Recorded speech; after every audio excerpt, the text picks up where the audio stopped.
네, 정치 현안에 대한 입장과 해법을 국회의원에게 직접 들어보는 파워 인터뷰.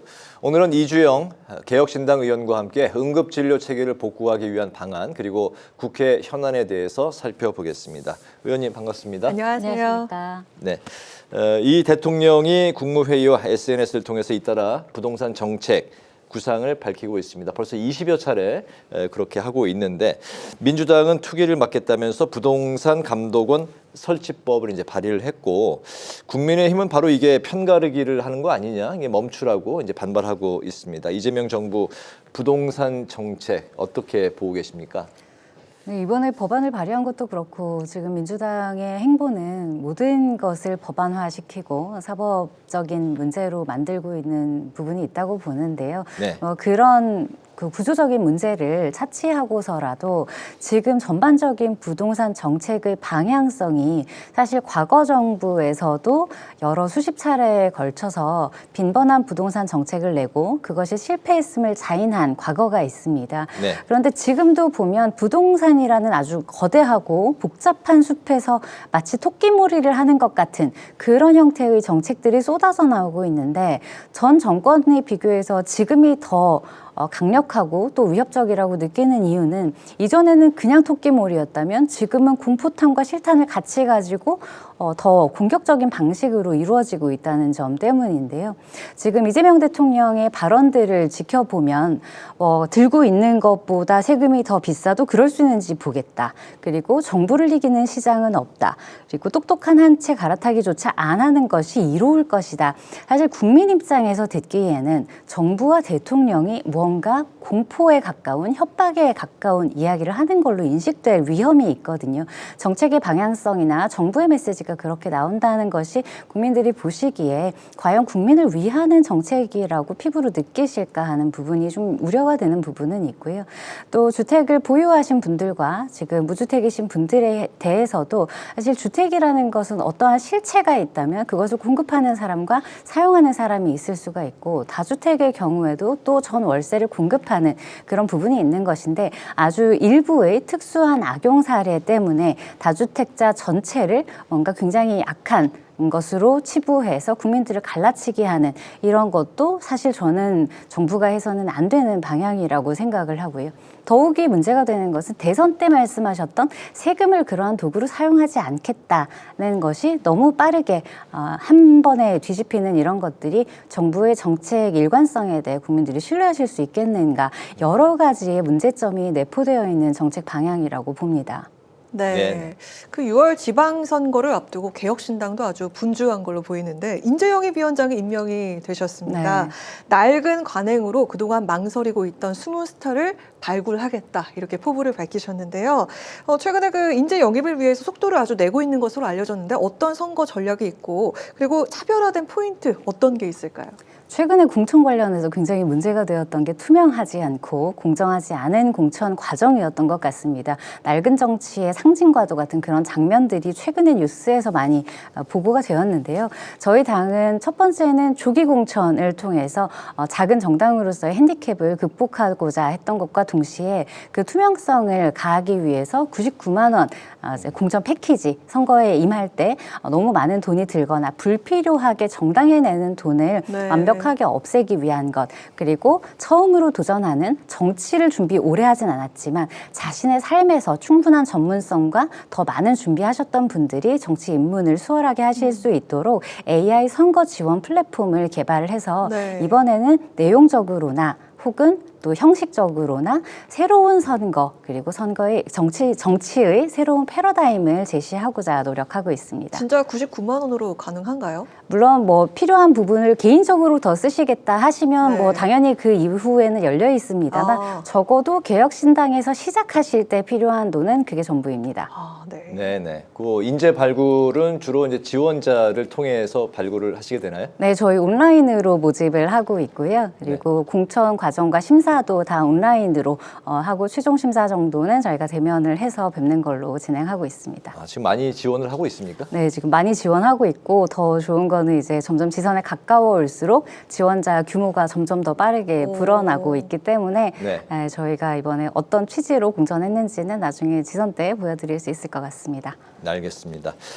오는 25일에 이준석 개혁신당 대표와 유튜버 전한길 씨가 부정선거 토론에 나서기로 했는데 개혁신당에서는 이 대표가 혼자 하고 또 전 씨는 부정선거론자 3명과 함께 1대3 토론이 1대4 토론인가요? 네, 그렇게 네.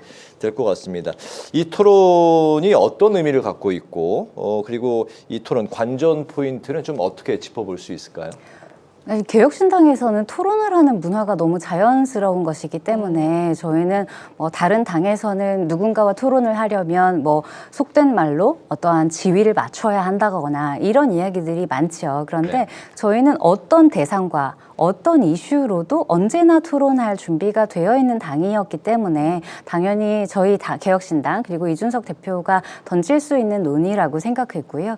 그런데 그 과정에서 사실 저는 정치적으로 이게 조금 참 국민들 앞에 부끄럽다 이런 생각이 들었던 것은 아무튼 성인 대 성인으로 만난 그리고 알려진 사람들이 공개적인 자리에서 이렇게 하대를 한다던가 이런 형태로 논의가 진행된 것은 사실 좀 안타까웠습니다. 네. 하지만 그럼에도 불구하고 저희는 그 제안에 대해서 충분히 할 수 있는 제안이라고 생각을 해서 저희가 논의를 이어가고 있는 상황이고요. 그래서 이제 확정이 되었는데 또 하나의 안타까운 부분은 부정선거 전문가를 모셔온다는 이야기를 듣고 부정선거 전문가란 과연 무엇인가. 그래서 전문가라는 용어가 참 많이 왜곡되어서 사용되고 있다는 생각이 들어서 그 부분은 좀 아쉬웠고요. 네. 다만 양측을 응원하는 국민들은 분명히 계시기 때문에 지금은 토론자들이 앞에 나와 있기는 하지만 그 뒤에 많은 국민들께서 또 계실 거라고 생각합니다. 그분들이 어떻게 이 토론을 지켜보고 또 함께 임하시는지 그리고 그 결과에 대해 어떻게 받아들이시는지가 이번 토론의 관전 포인트일 것이라고 생각을 하고 우리가 진실을 마주할 용기 그리고 결과에 승복하는 용기 그리고 내 생각을 만일 틀렸다면 바꿀 수 있는 용기 이번 토론은 용기에 대한 이야기가 되었으면 좋겠습니다. 네. 네. 정부가 내년부터 향후 5년간 이과대학 정원을 연평균 668명, 총 3,342명을 확대하기로 했습니다. 이에 따라서 의료 인력 수급 체계에 대대적인 변화가 예고가 됐는데요. 앞서 그 대한의사협회는 이 수급 추계가 과학적인 근거가 부족하다라면서 강하게 반발을 해왔는데 이번 그 정부의 발표는 좀 어떻게 보셨나요? 의사협회에서 과학적인 근거가 없다고 이야기하는 것 마저도 저는 사실 좀 포인트가 잘못되었다고 생각을 하는 편인데요. 우리가 어떠한 국가적인 계획을 그것도 장기 계획이 필요한 것에 있어서는 큰 그림이 있어야 하는데 과학적인 추계라는 것은 그 큰 그림이 전제된 이후의 이야기입니다. 그런데 지금은 국가가 가지고 가고 있는 정책의 방향성이 우리나라가 장기적으로 우리나라의 의료 제도를 어떻게 가지고 갈 것인지, 건보 재정의 운용은 어떻게 할 것인지, 의료 인력은 의사뿐만 아니라 간호사와 보건 인력 전체를 어떻게 양성하고 교육할 여건이 되는지에 대한 조사조차 제대로 이루어져 있지 않은 상태에서 이것이 전 정권, 현 정권에 네. 이어지면서 모두 급하게 추진이 된다는 것이 문제인 거고요. 지금 문제가 되는 것은 증원을 하겠다. 이미 발표가 오늘 5시에 갑자기 나왔죠. 네. 갑자기는 아닙니다만. 그런데 이것을 오늘 오전과 낮까지도 복지부 내부에서도 제대로 모르고 있었고요. 의료계에서도 제대로 모르고 있었고 추계위와 보정심 논의도 끝까지 어느 정도는 가려진 상황에서 진행이 되었습니다. 추계위에서는 이미 사퇴를 하신 분들도 계시고요. 이런 상황에서 얼마나 이 정책 방향의 정당성 그리고 추계의 과학성 그리고 앞으로 이것이 현실화되었을 때 집행의 수월성에 대해서 어떤 국민이 이해하실 수 있을 것인가 하는 좀 걱정이 되고요. 지금 24학번, 25학번이 이미 더블링이 되어서 의대 교육에 대한 굉장히 심각하고 치명적인 문제가 이미 발생하고 있습니다. 그런데 거기에 대한 것도 지금 현황 파악조차 안 된 상황이기 때문에 이렇게 급하게 진행하는 것은 전 정권에서의 의대 정원 때 발생시켰던 부작용을 똑같이 노정할 위험이 있다. 이렇게 생각합니다. 전 정권의 그런 방안에서 발전된 게 그럼 별로 없다고 보시는 건가요? 발전되지 않았고 오히려 정부가 생각하기에 명분을 쌓았다고 보여줄 수 있는 그림들은 있었지만 그것이 과연 작동하는 명분이고 실질적으로 효용이 있는 과정이었을지는 앞으로 드러나게 될 겁니다. 앞으로 드러나게 될 거다. 예, 알겠습니다. 의원님 발의하신 법안을 좀 살펴보면 응급환자 이송 지원 문제가 심각한 사회 문제로 떠오르는 그런 상황에서 응급의료법 개정안을 이제 대표 발의하셨는데요. 응급환자의 이제 안전을 확보하고 또 응급의료 체계를 복구하기 위해서 현실적으로 어떤 게 가장 좀 필요하다고 보실까요? 우리가 응급환자를 치료하거나 적어도 첫 번째 대면에서 진료를 한다고 생각을 했을 때 정부에서 생각하는 거는 어디건 누구라도 병원이라는 곳과 의사라는 사람이 있으면 가능할 것이라고 생각하는 것이 사실 이 문제의 본질이기는 합니다. 그래서 지금 논의되고 있는 부분은 환자를 가장 빠르게 병원 간판 앞으로 이송하라는 겁니다. 네. 하지만 우리가 원하는 것은 적절한 치료를 받을 수 있는 정확한 지점까지 가장 빠르게 가는 것이지 가장 빠르게 아무 데나 가는 것은 아니거든요. 그렇기 때문에 제가 이번에 발의한 법안은 중앙과 광역 응급 이송에 대한 상황실을 산하로서 만들어서 그것이 전체가 네트워크로 기능을 하면서 그 내부에서 이 환자를 어디로 이송하는 것이 가장 최적의 진료를 가장 빠르게 받을 수 있을 것인지를 평가해서 제대로 된 곳에 이송하라는 것이고요. 또 두 번째는 환자가 발견된 상황으로부터 병원에 도착하기까지의 병원 도착 전 과정이 있습니다. 그 전까지의 과정에서 보다 적극적이고 보다 전문적인 처치를 초기에 받게 하는 것이 생존율과 후유증 감소에 큰 도움이 됩니다. 그런데 그 과정 동안 이송 시간을 허비하게 하지 않고 그 과정의 전문성을 도모하기 위해서 그 중앙 광역 응급 상황실의 교육의 기능을 추가하자는 것이 주된 내용입니다. 네.